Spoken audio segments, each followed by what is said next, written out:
Hello guys, myself Vinod Kumar Yadav. Once again, I welcome all of you to my online nursing classes of medical surgical nursing. In this, we discussing about the ear. What is we discussing? Ear is our topic of discussion. तो जैसे कि आप जानते हो year एक hearing और balancing the function of ear क्या होता है। एक होता है hearing and another one is balancing. There are two functions of ear. पहला फंक्शन होता है हियरिंग का और दूसरा फंक्शन क्या होता है बैलेंसिंग, बैलेंस बनाने का, बॉडी का बैलेंस, बॉडी को बैलेंस मेंटेन करके रखने का। दो काम होते हैं ईयर के। तो अगर अपन ईयर की नॉर्मल स्ट्रक्चर की बात करते हैं तो ये देखो तीन पार्ट्स होते हैं मेनली ईयर के अंदर।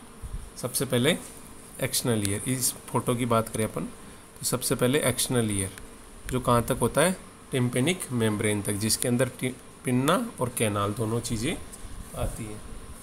दोनों चीज़ें आती हैं क्या क्या, ear pinna and ear canal. ये किस में आती है एक्सटर्नल ईयर। ये दोनों पार्ट होते हैं एक्सटर्नल ईयर के। फिर बीच में दो आता है मिडिल ईयर। मिडिल ईयर के अंदर क्या क्या आता है tympanic membrane and ear ossicles. Tympanic membrane and ear ossicles are the part of middle ear. And last one is inner ear, जो कि आप ये बॉक्स जो दिख रहा है आपको ये इनर ईयर होता है। अब इस इनर ईयर का एक बड़ा डायग्राम आपको नीचे दिखाया गया है, वो है ये। तो इनर ईयर के अंदर क्या क्या होता है, the first one is vestibular system and second one is cochlear system. Vestibular system is responsible for balancing, and the cochlear system is responsible for hearing. ये general anatomy and physiological process होता है।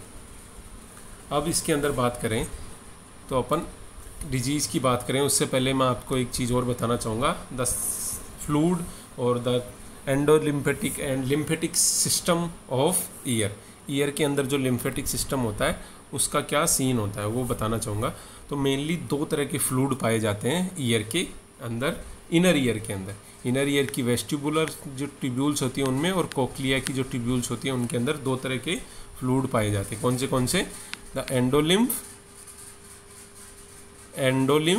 And perilymph. Endolymph and perilymph दो तरह के fluid होते हैं। ये fluid generally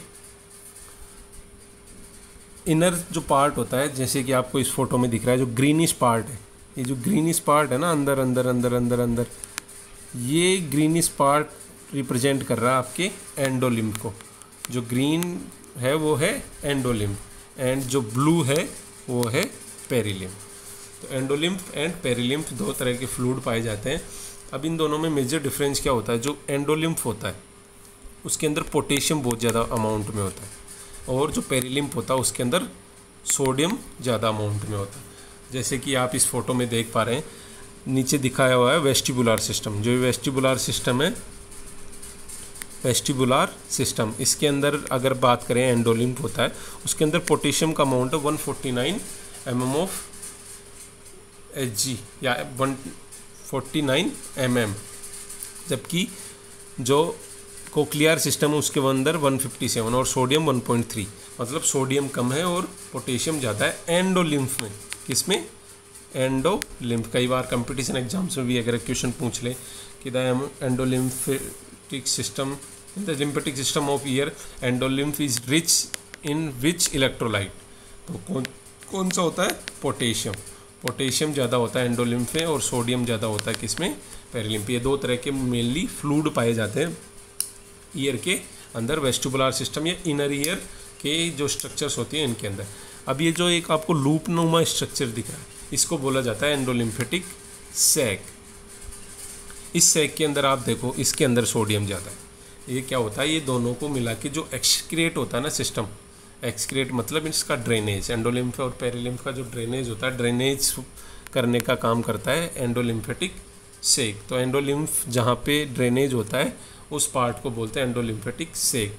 तो कई बार क्या होता है, या तो प्रोडक्शन ज़्यादा हो जाए, या ड्रेनेज कम हो जाए, या फिर इस सैक के अंदर कोई प्रॉब्लम आ जाए, या फिर कहीं और ऑब्स्ट्रक्शन हो जाए, तो उसकी वजह से क्या होता है, धीरे धीरे इस एंडोलिम्फ, जो एंडोलिम्फ होता है, इसका अमाउंट बढ़ने लग जाता है। तो जब एंडोलिम्फ का अमाउंट बढ़ता है तो उसकी वजह से कुछ प्रॉब्लम्स आती हैं। जैसे मेनली क्या क्या प्रॉब्लम्स आती हैं, वर्टिगो, क्योंकि बैलेंसिंग का काम करता है कौन, वेस्टिबुलर सिस्टम। तो वेस्टिबुलर सिस्टम में अगर एंडोलिम्फ भरा हुआ है, उसका अमाउंट धीरे धीरे ज़्यादा हो जाएगा, तो उसकी वजह से क्या हो सकता है, वर्टिगो या स्पिनिंग, चक्कर आना, जिसको अपन बोल सकते हैं स्पिनिंग। तो जनरली देखो इसका स्ट्रक्चर कैसा होता है, इसमें दोनों तरफ पेरिलिम्फ ट्यूब होती हैं और बीच में एंडोलिम्फ ट्यूब होती है। कैसा होता है, दोनों साइड में तो पेरिलिम्फ ट्यूब भरा हुआ होता है और बीच में क्या भरा हुआ होता है, एंडोलिम्फ। ये बीच में क्या भरा हुआ होता है, एंडोलिम्फ।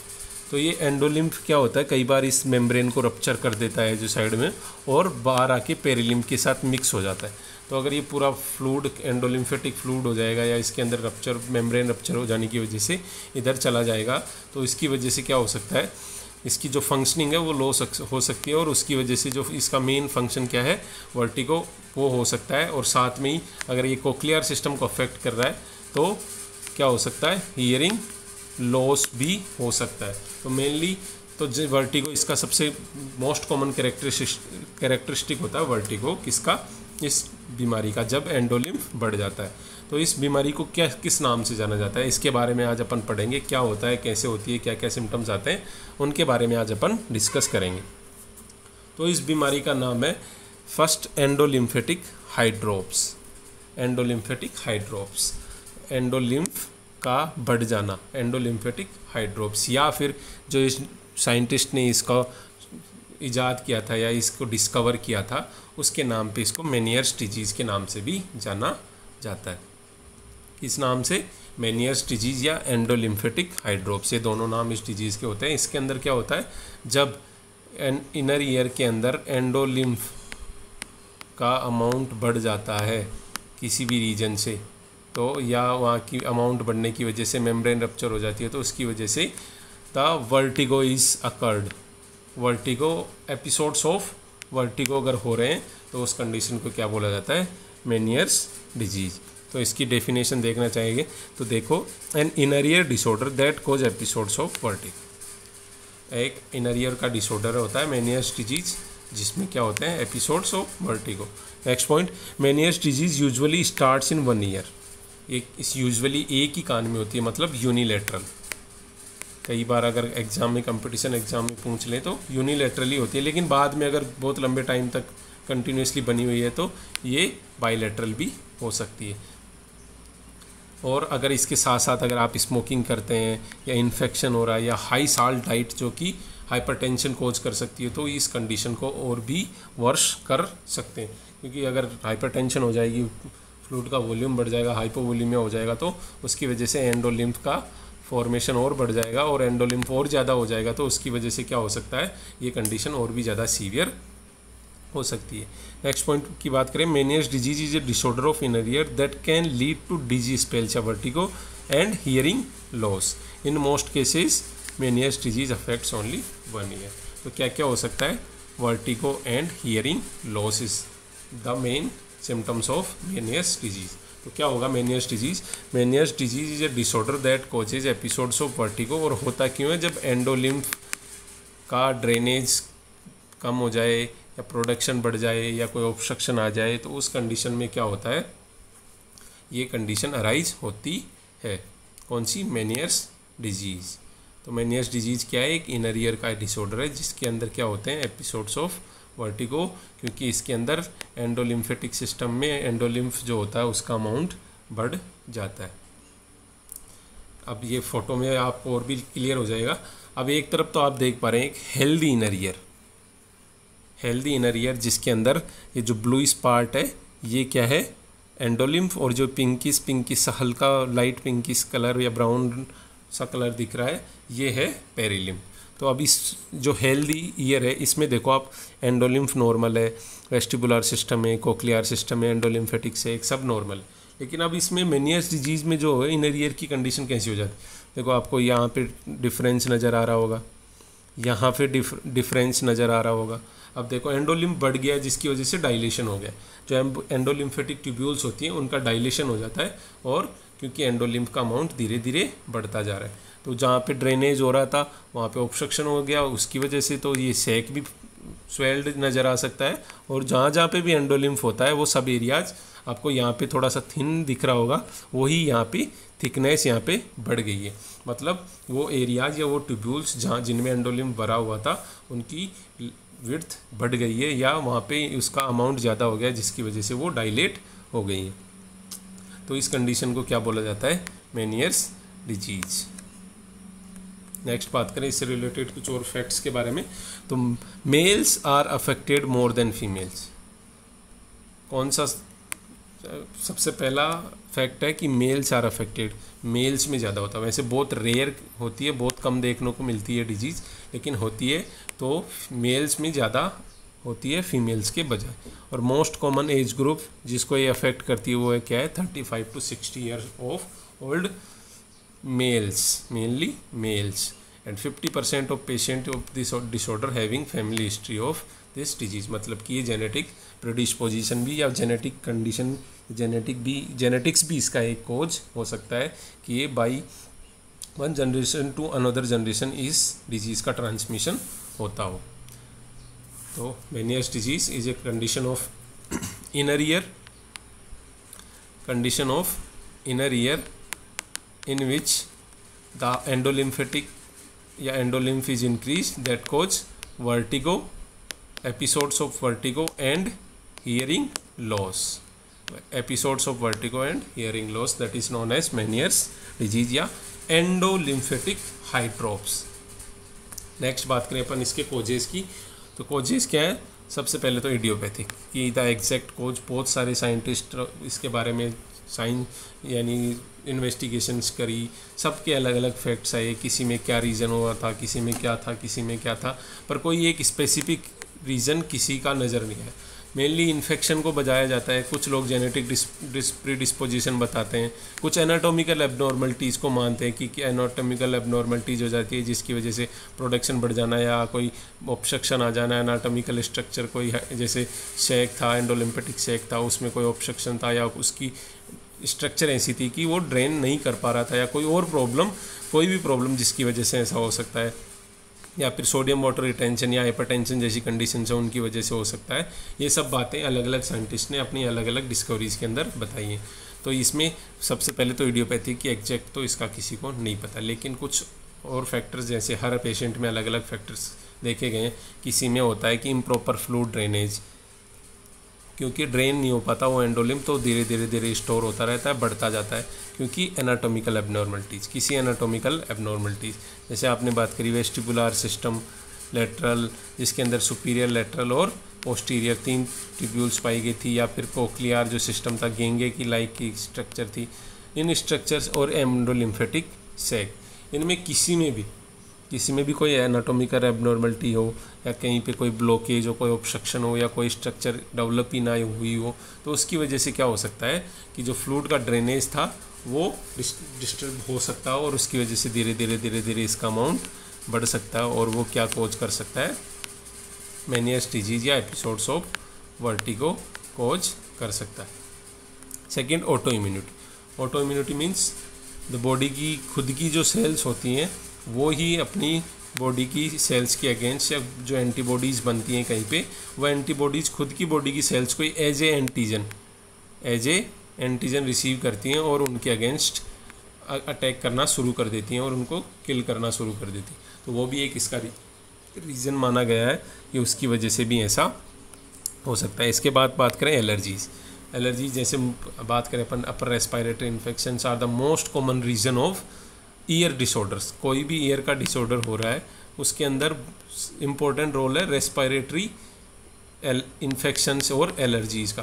तो इन रेस्पिरेटरी एलर्जी या इन्फेक्शन हो कोई, या कोई और एलर्जी हो जिसकी वजह से ऐसा हो सकता है, तो वो भी इसका एक रीज़न हो सकता है। नेक्स्ट, कुछ डिजीजेज लाइक मम्स, सिफिलिस, इनकी हिस्ट्री भी इस बीमारी के होने का एक रीज़न माना गया है। किसी पेशेंट को ये हुआ तो वो भी इन फ्यूचर उसके अंदर मैनियस डिजीज कोर्स कर सकता है। सोडियम एंड वाटर रिटेंशन अगर ज़्यादा होगा तो धीरे धीरे वो अमाउंट बढ़ जाए, जैसे हाइपरटेंशन हो, हाइपोवोलीमिया हो, इन जैसी कंडीशंस के अंदर ऐसा हो सकता है। Next, viral infection. अगर कोई वायरल इन्फेक्शन है तो वो भी कई पेशेंट्स में देखा गया कि वो भी एक रीज़न हो सकता है। और लास्ट वन इज़ जेनेटिक प्रेडिस्पोजिशन, मतलब अगर किसी के पेरेंट जनरेशन में है तो चाइल्ड जनरेशन में या नेक्स्ट जनरेशन में होने के चांसेस हो सकते हैं। तो कॉजेज की बात करें, idiopathic, improper fluid drainage, autoimmunity, allergies, disease like mumps, syphilis, sodium and water retention, viral infection and genetic predisposition. Next बात करें अपन इसके बाद पैथोफिजियोलॉजी। तो सिंपल सी पैथोफिजियोलॉजी, किसी भी इटियोलॉजिकल फैक्टर की वजह से या तो एंडोलिम्फेटिक से या कैनाल के अंदर कोई ऑब्स्ट्रक्शन आ गया, इसकी वजह से क्या होगा, अल्ट्रेशन होगा, प्रोडक्शन एंड एब्जॉर्प्शन, मतलब एब्जॉर्प्शन या ड्रेनेज भी बोल सकते हैं इसको। इसका एब्जॉर्प्शन बाहर होना या ड्रेन होना, उसमें कोई अल्ट्रेशन आ गया है, जिसकी वजह से क्या होगा, डिस्टेंशन ऑफ एंडोलिम्फेटिक सेक। जो एंडोलिम्फेटिक सेक था उसका डिस्टेंशन होना चालू हो जाएगा, मतलब वो डिस्टेंड होना चालू हो जाएगा और धीरे धीरे इसकी वजह से पीछे की साइड भी इफेक्ट होने लग जाएगा और ये सारे एरियाज़ में एंडोलिम्फ के अमाउंट को बढ़ा देगा। अब इसके बाद बात करें तो अब डिस्टेंशन होगा तो प्रेशर बढ़ेगा तो ये क्या कर सकता है, मेम्ब्रेन्स को रप्चर कर सकता है। जैसे मैंने अभी बताया था एक डायग्राम बना के कि ऐसा कुछ स्ट्रक्चर होता है जिसके अंदर कैसी स्ट्रक्चर होती है एंडोलिम्फ पेरिलिम्फ ट्यूब्यूल्स की, कि अंदर की साइड एंडोलिम्फ भरा होता है और साइड में पेरालिम्फ भरा होता है। तो ये जो एंडोलिम्फ है इसकी जो मेम्ब्रेन है वो रप्चर हो जाए और एंडोलिम्फ पेरिलिम्फ के साथ मिक्स हो जाए तो वो भी एपिसोड्स ऑफ वर्टिगो कोज कर सकता है, जिसकी वजह से क्या आ सकते हैं, सिम्टम्स अराइज हो सकते हैं। तो सिंपल सी pathophysiology due to etiological factors, obstruction होगा जिसकी वजह से alteration in production and absorption, distension in endolymphatic sac जो कि प्रेशर बढ़ा देगा, रप्चर हो जाएंगी membrane, and tinnitus, vertigo and hearing loss जो कि सिम्टम्स होते हैं हाइड्रोप्स, एंडोलिम्फेटिक हाइड्रोप्स या मैनियस डिजीज़ के वो अकर हो सकते हैं। इसके बाद बात करें क्लिनिकल मैनिफेस्टेशन। क्लिनिकल मैनिफेस्टेशंस में जो अपन इतनी देर से बात करते जा रहे हैं एपिसोड्स ऑफ वर्टिगो, बार बार हो सकते हैं, कितनी देर तक, लगभग 20 मिनट तक ऐसा हो सकता है, कोई लंबे टाइम तक भी हो सकता है। किसी में severe vertigo can cause nausea या नोजिया भी अराइज हो सकता है। वर्टिगो का मतलब होता है चक्कर आना, स्पिनिंग होना, बेहोश हो जाना, गिर जाना। तो वर्टिगो का मतलब चक्कर आना, उसकी वजह से गिर भी सकता है आदमी। तो धीरे धीरे क्या होगा, बैलेंसिंग जो कि वेस्टिबुलर सिस्टम का काम है, तो बैलेंस में डिस्टर्बेंस आएगा तो सिर चकराएगा, चकराने से आदमी गिर भी सकता है, डिसबैलेंस हो सकता है। Second clinical manifestation hearing loss. इसके बाद ringing in the year, tinnitus. अगर एंडोलिम्फ बढ़ जाएगा तो टिनिटस साउंड आएगा, या रिंगिंग इन द ईयर ऐसे लगेगा कान के अंदर कोई सीटी से आवाज़ आ रही है वैसी साउंड सुनाई देगी। और फीलिंग ऑफ फुलनेस, अगर फ्लूइड ज़्यादा बढ़ जाएगा तो फीलिंग ऑफ फुलनेस भी इसके अंदर आ सकती है। तो सिंपल, सबसे पहला and most important symptom vertigo, episodes of vertigo. Second hearing loss, third ringing in the year and last feeling of fullness in the year. Next बात करें डायग्नोस्टिक इवैल्यूएशन। हिस्ट्री से आपको पता चल जाएगा, पहले किसी में तो नहीं थी ऐसी problem, previous history, family history, कितने दिन से कोई इन्फेक्शन तो नहीं हुआ था इससे पहले, वो सब चीज़ें आपने को हिस्ट्री में पता चल जाएंगी। और फिजिकल एग्जामिनेशन में अपन वेबर टेस्ट, रिने टेस्ट करके हियरिंग लॉस का पता लगा सकते हैं। इसका हियरिंग लॉस, वेबर टेस्ट और रिनी टेस्ट, जिससे अपने को क्या पता चलता है, कंडक्टिव हियरिंग लॉस या सेंसरी न्यूरल हियरिंग लॉस, उनके बारे में अपन पता कर सकते हैं। इसके बाद ऑटोस्कोपी विजुअलाइज करके देख सकते हैं ऑडियोमेट्री से, ऑडियो की एबिलिटी है, कितनी पावर की या साउंड सुन सकता है, कितना सुन सकता है, वो सब चीज़ें अपन, रेंज क्या है वो सब अपन पता लगा सकते हैं। इलेक्ट्रोकोक्लियोग्राफी, कोक्लिया है उसकी इलेक्ट्रॉनग्राफी करके देख सकते हैं। जैसे मसल के लिए इलेक्ट्रोमायोग्राफी होता है, कार्डियक मसल्स के इलेक्ट्रोएंसेफेलोग्राफी इलेक्ट्रोकार्डियोग्राफी होता है, ब्रेन की के लिए इलेक्ट्रोएन्सेफेलोग्राफी होता है, वैसे कोक्लिया की एक्टिविटीज़ का और उसके अंदर जो फ्लूइड का फ्लो, इलेक्ट्रोलाइट्स का फ्लो की वजह से जो पोटेंशियल चेंजेज होते हैं उन सब का पता लगाने के लिए इलेक्ट्रोकोक्लियोग्राफी कर सकते हैं, एमआरआई कर सकते हैं, सीटी स्कैन कर सकते हैं और इलेक्ट्रोनाइस्टैग्मोग्राफी। नाइस्टैग्मस की कंडीशन हो सकती है, नाइस्टैग्मस, तो उसकी वजह से जो सेमी सर्कुलर कैनाल्स हैं उनका टेस्ट करके देख सकते हैं, जो कि डिसबैलेंस के लिए रेस्पॉन्सिबल होती है। बैलेंस में अगर कोई प्रॉब्लम आ रही है, आदमी अपना बैलेंस नॉर्मली मेंटेन नहीं कर पा रहा है बॉडी बैलेंस, तो उसके लिए इलेक्ट्रोनाइस्टैग्मोग्राफी करके देख सकते हैं। जो वेस्टिबुलर सिस्टम की सेमी सर्कुलर कैनाल्स होती है ना, 3, सुपीरियर, पोस्टीरियर एंड लेटरल, ये तीनों के बारे में अपन पता कर सकते हैं किससे, इलेक्ट्रोनाइस्टैग्मोग्राफी से। तो history, physical examination, otoscopy, audiometry, electrocochleography, MRI, CT scan and electronystagmography, ये सब डायग्नोस्टिक इवैल्यूएशन करके अपन पता लगा सकते हैं। इसके बाद नेक्स्ट बात करें अपन मैनेजमेंट। तो मैनेजमेंट में ऐसे नॉर्मली मैनेजमेंट सिम्टोमेटिक मैनेजमेंट होगा और मेडिकल मैनेजमेंट तो सिम्टोमेटिक होगा कि अपन क्या कर सकते हैं, क्या करना अपने को। सबसे पहला गोल क्या होगा अपना, टू प्रिवेंट वर्टिगो, वर्टिगो को प्रिवेंट करना अपना सबसे पहला काम होगा। तो अपन इसके लिए क्या क्या कर सकते हैं, सबसे पहले अपन वेस्टिबुलर सिडेटिव्स, मतलब वेस्टिबुलर सिस्टम को सिडेट करना, मतलब उसको सप्रेस करने के लिए वेस्टिबुलर सिडेटिव्स देंगे, तो कि वेस्टिबुलर सिस्टम को सप्रेस कर देंगी, जो कि बैलेंसिंग का काम करे। तो इसकी वजह से क्या होगा, अब वेस्टिबुलर सिस्टम से जो वेस्टिबुलोकोक्लियर नर्व थी वो डिस्टर्ब नहीं होगी और उसकी वजह से बैलेंसिंग का काम बंद हो जाएगा और डिसबैलेंस या वर्टिगो, स्पिनिंग जैसी कंडीशन नहीं आएगी। तो इसके लिए जो ड्रग यूज की जाती है वो है प्रोक्लोरपेराजाइन, प्रोक्लोरपेराजाइन, आर हो रहेगा इसमें, प्रोक्लोरपेराजाइन, यहाँ पे CHLOR, प्रोक्लोरपेराजाइन नाम की ड्रग यूज की जाती है। इसके बाद वेसोडाइलेटर्स, अगर सोडियम एंड वाटर रिटेंशन हो रहा है या वेसल्स का कॉन्ट्रैक्शन हो रहा है, हाइपोवोलीमिया हो रहा है जिसकी वजह से लिम्फेटिक सिस्टम या एंडोलिम्फ का प्रोडक्शन ज़्यादा हो गया है, तो उसको कम करने के लिए अपन वेसोडाइलेटर्स दे सकते हैं, जो कि वेसोडाइलेशन कर देंगी, जिसकी वजह से एंडोलिम्फ का सिक्रेशन कम हो जाएगा, बनना कम हो जाएगा, और अगर वो डाइलेट कर देगा तो उसकी वजह से वर्टिगो भी कम हो सकता है, क्योंकि इसकी वजह से एंडोलिम्फ पेरिलिम्फ का जो मिक्सअप था, जो मेम्ब्रेन्स था, उन पे प्रेशर कम होगा और उसकी वजह से हो सकता है। इसके लिए कौन सी ड्रग यूज कर सकते हैं, निकोटिनिक एसिड एंड बीटा हिस्टीन, ये दोनों ड्रग अपन यूज कर सकते हैं। इसके बाद अवॉइड एलर्जेंस, जो भी एलर्जी कंडीशन हो रही है या एलर्जी जिसकी वजह से ऐसा हो रहा है, तो उस एलर्जन को अपने को अवॉइड करना है। इसके बाद डायूरेटिक्स जैसे frusemide, sodium and water retention, hypertension को रिलीव करने के लिए। इसके बाद इंट्राटिम्पेनिक जेंटामाइसिन, इंट्राटिम्पेनिक मतलब डायरेक्ट टिम्पेनिक मेम्ब्रेन के अंदर अपन through the injection gentamicin introduce करेंगे, जिसकी वजह से MYCIN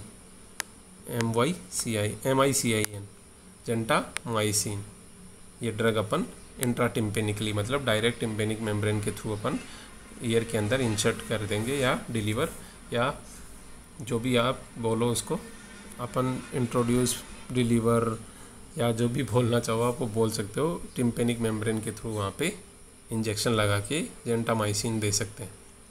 तो इसके लिए मोस्ट कॉमनली जो यूज की जाती हैं वो की जाती है बीटा हिस्टीन, जेंटामाइसिन इंट्राटिम्पेनिकली और प्रोक्लोरपेराजाइन, ये चीज़ें अपन यूज कर सकते हैं। अगर ज़्यादा ही सीवियर है तो फुरेसेमाइड यूज कर सकते हैं। इसके बाद अपन बात करें सर्जिकल मैनेजमेंट। सर्जिकल मैनेजमेंट के अंदर एक तो लिम्फेटिक सिस्टम को रोक सकते हैं अपन, या वेस्टिबुलर सिस्टम को, या सैक होता है, जो सैक था एंडोलिम्फेटिक सैक, उसको काट के और ट्यूब लगा के और बाहर ड्रेन कर सकते हैं। इसके लिए सबसे पहले एंडोलिम्फेटिक डीकम्प्रेस कर देंगे, एंडोलिम्फ जो सिस्टम है उसको कंप्रेस कर देंगे, जिसकी वजह से इसका प्रोडक्शन कम हो जाएगा।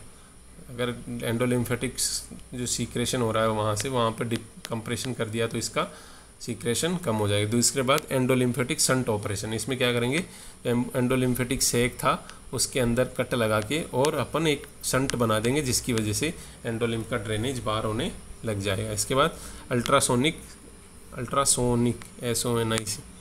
Sonic destruction of vestibular labyrinth, जो वेस्टिबुलर सिस्टम था उसको कम्प्लीटली डिस्ट्रॉय कर देंगे। तो डिस्ट्रॉय कर देंगे तो उसकी वजह से वर्टिगो नहीं होगा, क्योंकि एंडोलिम्फ का प्रोडक्शन बढ़ता जा रहा है और अपन ट्रीट नहीं कर पा रहे हैं। तो अल्ट्रासोनिक वेस्टिबुलर सिस्टम को डिस्ट्रॉय कर दो ताकि वर्टिगो की कंडीशन ही अराइज नहीं होगी। इसके बाद बात करें तो लेबिरिंथेक्टमी, इसके अंदर लेबिरिंथ जो होता है वेस्टिबुलर लेबिरिंथ, उसको अपन काट के रिमूव कर सकते हैं। इसके अलावा एक प्रोसीजर और कर सकते हैं कि जो वेस्टिबुलो कोक्लियर नर्व थी उसको ही काट दें, जिसकी वजह से कि उसमें कट लगा देंगे, जिसकी वजह से वो वहाँ आगे तक सिग्नल्स नहीं ले जाएगी और उसकी वजह से ऐसा होगा नहीं। तो क्या क्या प्रोसीजर्स कर सकते हैं अपन? सर्जिकल प्रोसीजर्स की बात करें तो कंजर्वेटिव मतलब ठीक करने वाले, इनको काट पीट के अपन ठीक कर सकते हैं। DES डिस्ट्रक्टिव है, ये destructive measures, endolymphatic decompression, endolymphatic shunt operation and ultrasonic destruction of vestibular labyrinth and labyrinthectomy अपन प्रोसीजर कैसे, या इसको एक वेस्टिबुलो कोक्लियर न्यूरोटमी भी कर सकते हैं। तो ये थी आपकी अपनी डिजीज, जिसको क्या बोला जाता है, एंडोलिम्फेटिक हाइड्रोप्सिया मेनियर्स डिजीज, जिसमें क्या होता है, जो इनर ईयर होता है जिसके अंदर कौन से वेस्टिबुलर सिस्टम और कोक्लियर सिस्टम, जो दो सिस्टम होते हैं उनके अंदर दो तरह के फ्लूइड भरे हुए होते हैं, एंडोलिम्फ एंड पेरिलिम्फ। कौन से? एंडोलिम्फ एंड पेरिलिम्फ, ये दोनों फ्लूइड भरे हुए होते हैं। इन अंदर की साइड अगर इसको काट के मैं दिखाऊं तो ये ट्यूब्यूल कैसी होती है, कुछ ऐसी स्ट्रक्चर बनती है जिसकी दोनों तरफ पेरिलिम्फ भरा हुआ होता है और अंदर की साइड एंडोलिम्फ भरा हुआ होता है। तो कभी कभी क्या होता है, किसी भी रीजन की वजह से इस सैक में कोई ऑब्स्ट्रक्शन आ गया, यहाँ से क्या होता है, ड्रेन होता है। तो इस सैक में कोई ऑब्स्ट्रक्शन आ जाए या इसका प्रोडक्शन बढ़ जाए या फिर और कोई भी रीजन इन्फेक्शन हो जाए जिसकी वजह से इसका फंक्शनिंग लॉस हो जाए, तो उन कंडीशंस में क्या होता है, एंडोलिम्फ का अमाउंट बढ़ता जाता है। एंडोलिम्फ का अमाउंट बढ़ता जाता है और वो क्या कर देता है, एंडोलिम्फ का अमाउंट बढ़ता जाएगा तो प्रेशर बढ़ेगा तो वेस्टिबुलर सिस्टम की फंक्शनिंग लॉस होगी और कभी कभी ये मेम्ब्रेन्स को रप्चर कर देता है इंक्रीज प्रेशर की वजह से और एंडोलिम्फ पेरिलिम्फ मिक्स हो जाते हैं, जिसकी वजह से complete loss of vestibular system, जिसकी वजह से क्या हो सकता है, वर्टिगो अराइज हो सकता है। इसके साथ साथ अगर ये कोक्लियर सिस्टम को अफेक्ट कर रही है तो वहाँ पे हियरिंग लॉस भी हो सकता है। अब यहाँ पे सेंसरी न्यूरल और कंडक्टिव दोनों तरह का लॉस हो सकता है। कंडक्शन सिस्टम में प्रॉब्लम आएगी क्योंकि कोक्लिया से वेस्टिबुलो कोक्लियर नर्व तक सिग्नल्स नहीं जाएंगे और इसके साथ साथ नर्व डैमेज भी हो सकता है अगर प्रेशर बढ़ेगा, तो इसकी वजह से हियरिंग लॉस और वर्टिगो अराइज हो सकते हैं। तो क्या होगा इस डिजीज़ में, एंड क्या हो रहा है, इंक्रीज्ड एंडोलिम्फ की वजह से प्रेशर बढ़ रहा है और वर्टिगो एंड हियरिंग लॉस के अराइज हो रहे हैं, जिस डिजीज़ को क्या बोला गया है, मेनियर्स डिजीज एंड एंडोलिम्फेटिक हाइड्रोप्स, ये दो नामों से जाना जाता है। क्लिनिकल मैनिफेस्टेशंस की बात करें तो mainly vertigo, hearing loss, fullness और टिनिटस साउंड। डायग्नोस्टिक वैल्यूएशंस के अंदर मेनली तो वही जो सब में किए जाते हैं, otoscopy, history, physical examination, Weber test, Rinne test. इसके अलावा इसके अंदर इलेक्ट्रोकोक्लियोग्राफी एंड इलेक्ट्रोकोक्लियोग्राफी एंड एक प्रोसीजर हो रहा है जिसके अंदर वेस्टिबुलर ट्यूब्स को असेस करते हैं, इलेक्ट्रो वेस्टिबुलोग्राफी कर सकते हैं। तो और इसके बाद मैनेजमेंट की बात करें तो मैनेजमेंट में वैसे तो कोई मैनेजमेंट नहीं होता है, नॉर्मली बहुत रेयर ये डिजीज़ होती है। सिम्टोमेटिक मैनेजमेंट, वर्टिगो को रिलीव करने के लिए अपन डीकम्प्रेशंस, वेस्टिबुलर डीकम्प्रेशंस दे सकते हैं और वैसोडाइलेटर्स दे सकते हैं। इसके अलावा जो इंट्रा टिम्पेनिक जेंटामाइसिन है वो दे सकते हैं। इसके अलावा सर्जिकल मैनेजमेंट करें तो सर्जिकल मैनेजमेंट से इसको ठीक किया जा सकता है। सर्जिकल मैनेजमेंट में जो वेस्टिबुलर सिस्टम है, या तो नर्व को कट कर सकते हैं या इस वेस्टिबुलर सिस्टम को डिस्ट्रॉय कर सकते हैं। इसके थ्रू अपन इस डिजीज़ को प्रिवेंट या रिलीव कर सकते हैं। तो thank you guys for hearing मी। समझ में नहीं आया तो दोबारा बोलना, दोबारा से समझा दूंगा। मैसेज कर देना, कॉल कर देना, जो भी आपको समझ में नहीं आया हो। और समझ में आया तो please like, share and subscribe. Like, share and subscribe please. Thank you guys for hearing me. Bye.